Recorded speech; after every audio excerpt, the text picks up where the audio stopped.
Good morning guys, welcome back to the channel. Chris Dennis here, putting specialist and short game performance coach. So today what we're going to be looking at is backspin. So it's something that we think about when we come to chipping, we come to pitching, but obviously inputting it can have a massive effect on your distance control, starting the ball on line, and obviously holding more putts. If we can control what spin your putts are coming off with, we can start to get that getting closer to the hole, having more tap-ins. More than anything, it's going to stop you having three putts, and that's what most of you will have. So if you comment below, obviously, are you struggling with holing out? Are you struggling with long distance putts and leaving yourself 3-4 footers? So that's what we're going to have a look at. So you can see on the video that's just going to appear now from Capto, what we're going to obviously be looking at is where your low point is. So as you can see on this video, into the backswing, as he comes back down into the ball, you can see that the pink line is just in front of obviously where impact is, and what that means is obviously the low point is after the golf ball. If it's after the golf ball, we're still hitting down into that, and then that's going to create a little bit of backspin potentially.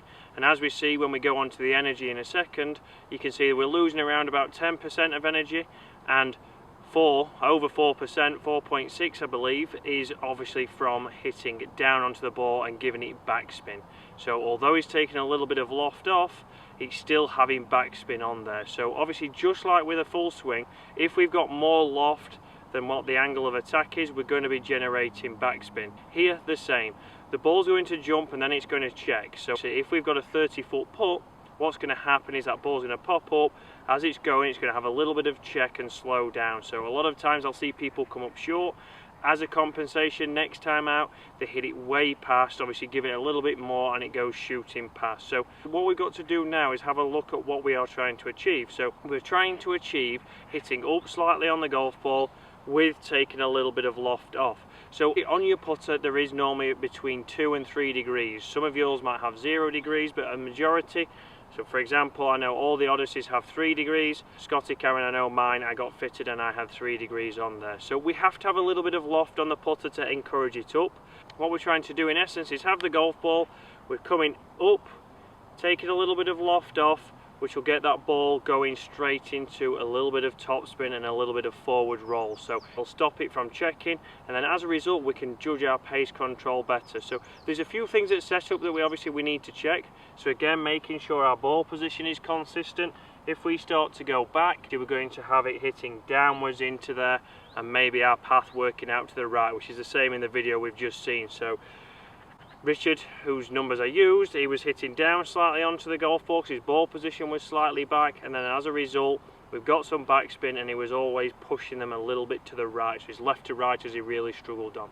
So if we can make sure that your ball position is just in front of centre, as long as we don't have any kind of sway, we should be slightly up on that. And then again, if we've got our sternum weight slightly left, we're going to hit up with a little bit of loft off, which is the key that we're wanting to achieve. So let's have a look at a drill that you can do. Obviously setup, you always need to check that. So obviously we need to check that your alignment is pretty square. We need to make sure your ball position is just in front of centre, or it might be further forward for you, it might be further back. It's all dependent on yourself, but as a rule, try it just in front of centre, try and get a little bit of an upward hit, and we'll start to see that rolling a little bit better. So let's have a look at a drill. So it's 2 coins on top of each other. I'm using 2 10-pences, so if it's 2 dimes on top of each other, again, depending on where you are, it wants to be the size of around about a 10-pence piece. Then you can see and make sure it's the right thickness for us hitting slightly up on there. But when I've set it up here on the green, I want to make it like we're on the golf course. So obviously we want to be practicing this. We can make sure we're hitting the coins, but then we always want to have a ball in as a reference, so we can go straight into practice on what's normal and what it's like on the golf course. So first of all, I'm going to come in and I'm going to try and hit the coins here. So obviously let's have a go first time.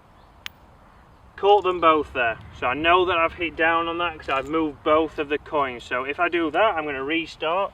So I'm going to come in here now, reset those up, and we're going to try and catch just the top coin. Good. So I moved it a little bit further forwards in my stance.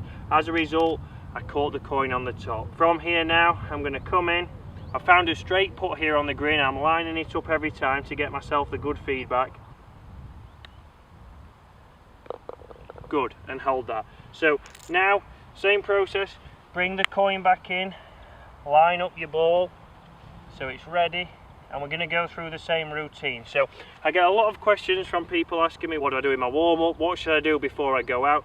if you know you're somebody who hits down onto the ball and you struggle with distance control, this is a quick drill you can set up, because everyone's always got some change in the pocket. They've been in the shop, you bought a water, you bought something, you have a couple of coins in your pocket. So you can chuck those down on the green, find a straight putt, and again start to practice that. But I wouldn't just stand here hitting the coin. See, they're a little bit too far up on that one. Good. So I've caught that off the top now, second go. And then from here, in I come. And again, I can see the roll every single time. It's a perfect roll. It's feeling good off the face, and it's going in with a pace that's positive. It's not going 4 feet past. It's going straight in the middle with a pace that's going to go around about a foot or 2 foot past. We've not hit any that's come up short. So in I come again. You can see, even for myself, I don't do it first time. So even if you're missing that to start with, don't panic. But you can start to move about. Where is it correct in your stance? I know I have it a little bit in front of centre. My weight goes 60-40. And then from here,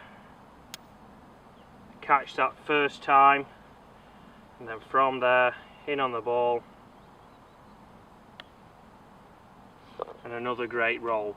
So you can see after on my third attempt, I caught the coin first time. So I start to get comfortable where it should be in my stance. As a result, I can hold all 3 putts. So this is around about a 6 foot putt. So it's not a long putt, but it's a straight putt. So we can see what that club face is doing. So we can see if I'm closing it. We can see.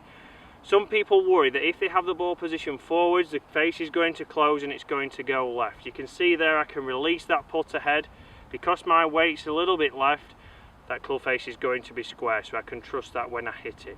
So I'm going to hit a few more now, but again, this is something that you can use in your warm-up. It's very quick to do. Obviously it's good to do to give yourself feedback. If we can get feedback, we can see what you're doing wrong. This might not work for everyone. You might be someone who has the ball further back in your stance because that feels comfortable. That's not a problem, but it's being able to manage that and be consistent. So if you are somebody who has it back, just make sure you're consistent at repeating that. If you can repeat something, most of the times we're going to be able to be a lot more consistent. But it's the guys who have the ball position here, and the next putt's here, and the next putt's there. We don't know how we're going to strike that putt. We can't judge our distance control, and as a result, we end up having a lot of 3 putts. So, like I say, I'm going to hit a couple more now, and then we'll wrap it up.